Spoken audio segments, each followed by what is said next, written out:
Je vais vous montrer comment créer de vraies images qui n'existent pas grâce à l'intelligence artificielle très facilement. Et pour ceux qui ont l'habitude, vous pourrez convertir vos images un peu ennuyeuses ou peu stylisées vers des images très cool. Bonjour les amis, bienvenue dans une nouvelle vidéo de Vision IA. Aujourd'hui je voulais vous montrer une des astuces que j'aime beaucoup et que j'utilise beaucoup, qui est donc le changement de modèle ou autrement connu sous le nom de modèle swap. Vous allez voir que c'est super simple à utiliser, mais c'est sacrément efficace. Alors pour que vous compreniez un peu mieux de quoi je parle, voici quelques exemples que j'ai générés. Donc pour cette première comparaison, j'ai créé 3 images avec la même seed, le même prompt, mais des modèles différents. Donc 2 d'entre eux ont été créés avec des modèles photoréalistes, c'est-à-dire le premier qui est Azofia et le deuxième qui est Reliberate. Donc ces 2 modèles sont dédiés au photoréalisme. J'en ai créé un troisième avec Rev Animated, qui lui est dédié au style un peu plus digital, un peu plus dessin. Les images formées à partir des modèles photoréalistes ressemblent plus à ce à quoi vous vous attendriez à ce qu'une photo ressemble dans la vraie vie.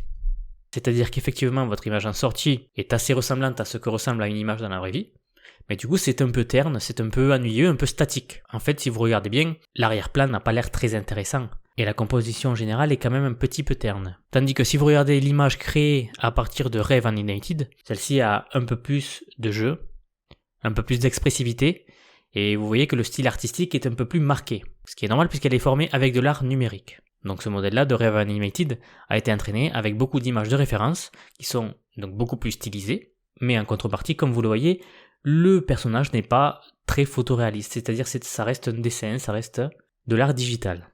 Alors regardez, voici un deuxième exemple que j'ai généré à l'aide de ces 3 modèles. Donc vous voyez ici une mariée debout dans une église, et là encore, nous sommes confrontés au même problème, c'est-à-dire que les modèles qui ont été formés à partir de photos réalistes ressemblent beaucoup à ce à quoi vous vous attendriez à ce qu'un portrait dans la vraie vie ressemble. Mais en contrepartie, ce n'est pas très intéressant. Il manque cette dynamique-là, cette expression artistique. Et encore une fois, donc si vous regardez une image générée avec Rev Animated, vous voyez qu'ici, la pose est beaucoup plus dynamique, le décor global est beaucoup plus dynamique également, et en fait, de façon générale, le style est beaucoup plus marqué et un peu plus recherché.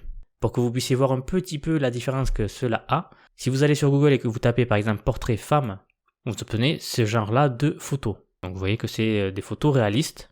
Mais par contre, si vous tapez portrait femme digital, c'est-à-dire un peu des dessins, là tout de suite vous voyez un changement dans le style. Et vous voyez que les artistes peuvent faire des choses qu'ils ne peuvent pas faire avec une caméra en fait. Alors vous me diriez que vous pouvez passer des photos réalistes sur Photoshop pour faire l'effet un peu digital ici. C'est d'ailleurs ce qu'ont fait quelques images ici je pense. Mais rappelez-vous que les modèles qui ont été entraînés avec des photos réalistes ont pour but de générer des images le plus réalistes possible. Donc c'est-à-dire que lors de l'entraînement, les personnes qui ont entraîné ces modèles ont utilisé des photos le plus réalistes possible. Des images comme vous pouvez le voir ici par exemple. Et donc forcément le résultat va être un peu terne, mais en même temps c'est ce à quoi on s'attend quand on cherche à avoir une photo réaliste.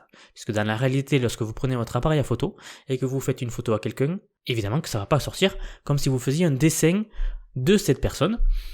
Vous avez la totale liberté de choisir le décor, le jeu de lumière, etc. etc. Alors quelle est la solution à ce problème, me demanderiez-vous ? Eh bien c'est assez simple en fait, et c'est donc la technique que j'aimerais vous montrer ici, le modèle swap. Donc nous plongeons dans notre logiciel automatique 1111. Si vous ne l'avez pas encore installé, je vous invite à le regarder sur ma vidéo d'installation ici.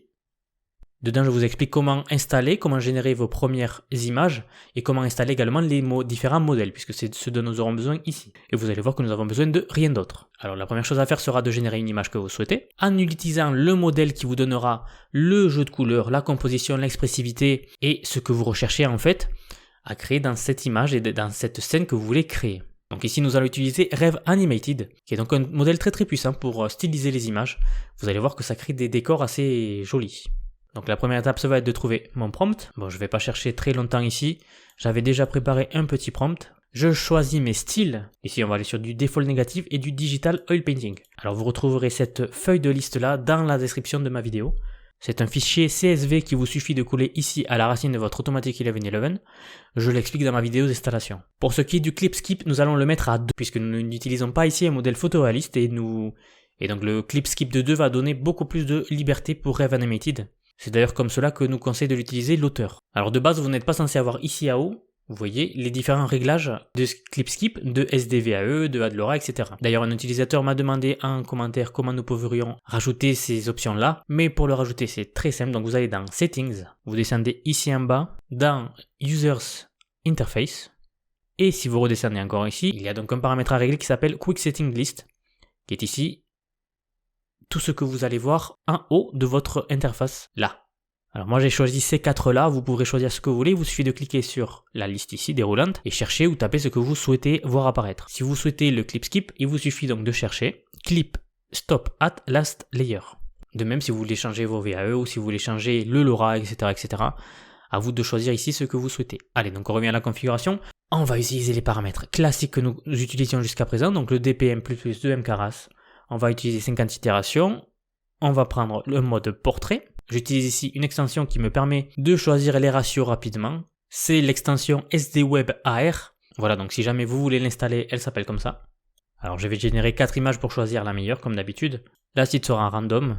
Et avant de générer, j'aimerais vous donner une petite astuce qui va beaucoup améliorer donc la qualité de vos images en sortie en première génération. Et c'est de cliquer sur le bouton ici, ARS Fix. Donc vous allez cliquer sur ARS Fix. Dans Upscaler, vous allez laisser Latent. Pour le denoise, vous allez descendre à 0,4. Et ici, pour l'upscale, en fait, vous allez mettre 1,05. En gros, ce que va faire ce paramètre-là, c'est qu'une fois votre image générée, il va repasser sur votre image en recréant encore une nouvelle génération de celle-ci pour y augmenter la qualité. Alors imaginez cela comme si vous passiez votre image sur du image to image en y mettant donc un denoise de 0,4. Bon, cette étape n'est vraiment pas obligatoire. Et puis si vous avez un petit GPU, il n'y en a pas forcément besoin que vous l'utilisiez, car ça, en fait, ça va faire 2 fois la génération. Mais si vous pouvez, voilà, je vous invite à tester et voir les résultats. Voilà, une fois les paramètres classiques configurés, nous allons cliquer sur Generate et nous allons commencer à voir nos images qui se génèrent.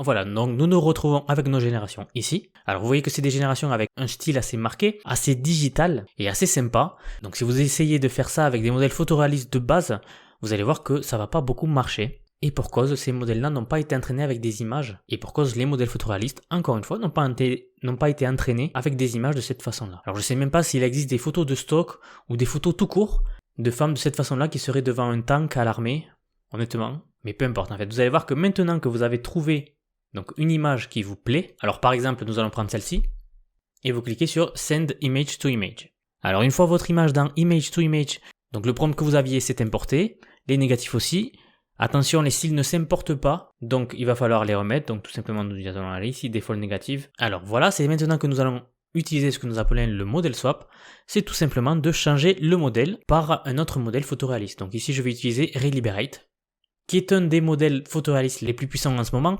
Si vous n'avez pas vu ma vidéo dessus, je vous invite à la regarder. C'est celle-ci et vous trouverez le lien en description. Voilà, très important aussi, le clip skip, on le repasse à 1. On est sur du modèle photoréaliste, donc on repasse le clip skip à 1. Et donc on va reconfigurer nos paramètres ici de image to image comme nous l'avons fait de nombreuses fois. DPM++ de mKaras, les sampling steps je vais laisser à 30. La taille est bien. Je vais faire 4 images pour sélectionner la meilleure. Pour le denoise donc, pour le débruitage, nous allons commencer sur du 0,50. Voilà, ça me paraît pas mal.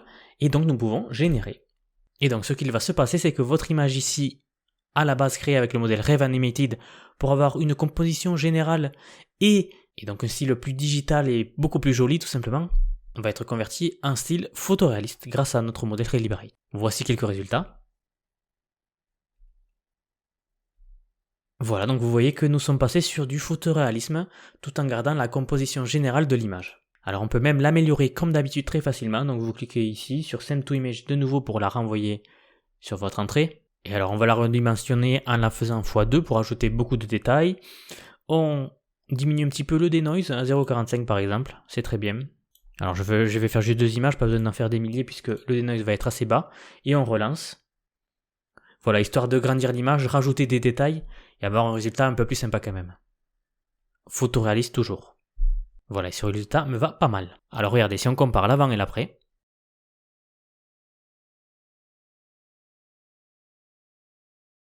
Alors vous voyez que nous sommes passés d'un modèle digital à un modèle réaliste de façon assez simple. Alors bien sûr, comme Reliberate est un autre modèle, certains petits détails et la structure vraiment générale vont légèrement changer. Mais ceci dit, j'aurais pu prendre moins de denoise pour avoir moins de changements. Là, j'ai préféré augmenter un petit peu le denoise pour avoir un petit peu de changement, mais ajouter cette texture-là de photoréalisme supplémentaire. Alors, comme vous pouvez le voir, cela peut conduire à de très beaux résultats. Et ça vous donne une expression artistique plus riche que vous n'avez pas de base avec les modèles photoréalistes. Vous pouvez utiliser d'autres modèles autres que Rev Animated Voilà, je vous propose de faire un autre très rapidement en utilisant notre modèle. Donc j'ai changé ici le prompt en utilisant un prompt aléatoire en utilisant Civitay. Donc j'en ai pris un au hasard et j'ai généré cette image là, donc toujours avec Rev Animated.